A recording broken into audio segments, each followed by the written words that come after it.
Moldova's elections have exploded into a political firestorm. The ruling pro-European Action and Solidarity Party, led by President Maia Sandu, declared victory with just over 50% of the vote.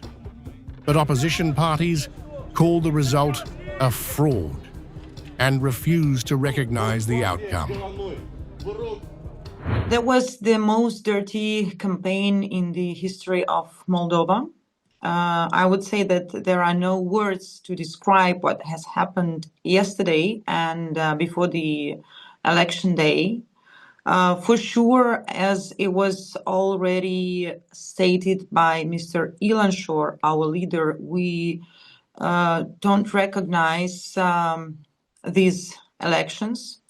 And the new elections should be organized because all the results that you were mentioning and that the people do see after yesterday's elections, they are not real, they are drawn. So this is not the will of the people.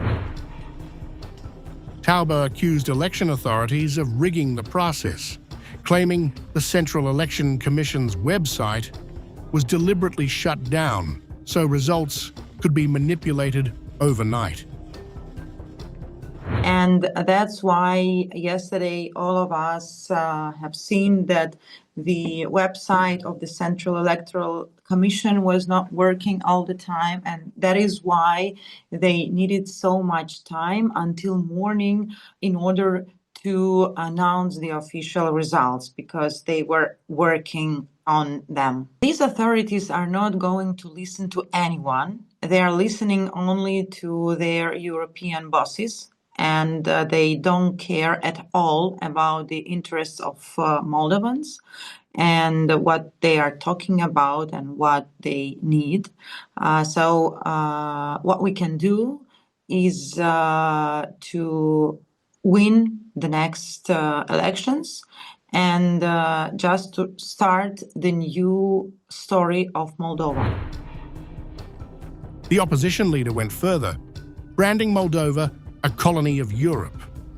She insisted the EU is propping up Sandu while living standards collapse at home. And now, after this campaign, after these elections, we're already like a colony, because they're doing everything what they want in Moldova. Moldova will never be a member of the European Union.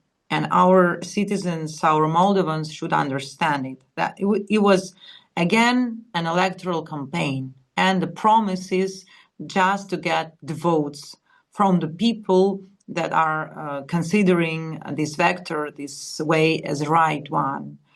And second thing, we should move towards the developed countries that can help us with the resources and which can help us to develop and to have fruitful economic relationships. Europe is in crisis. So what Europe can do for Moldova? Nothing.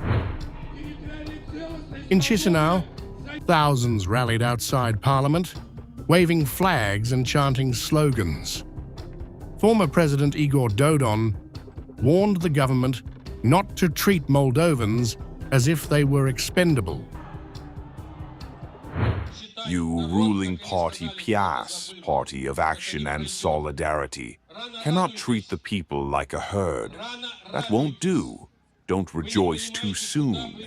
You don't understand what you're getting yourself into and what you've done in recent days and weeks. Yes, even if you put pressure on us, open criminal cases, we know all this. We've been through it. But it won't save you. The people are dissatisfied. The people are not afraid of you. I'd like us to have a better future. And I'd like to see better times. To live well. To have opportunities. And I'd like our children to have a better future than the one we had. Dodon also charged that PAS only remained in power thanks to Moldovans voting abroad, while hundreds of thousands inside Russia were blocked from participating. We have submitted all the documents to the Central Election Commission in accordance with the law, with the violations that we believe have occurred. Once again, to be clear, more than 200,000 of our citizens, 250,000 of our citizens from the left bank, were unable to vote. We have cases where international observers and national observers were not allowed into polling stations.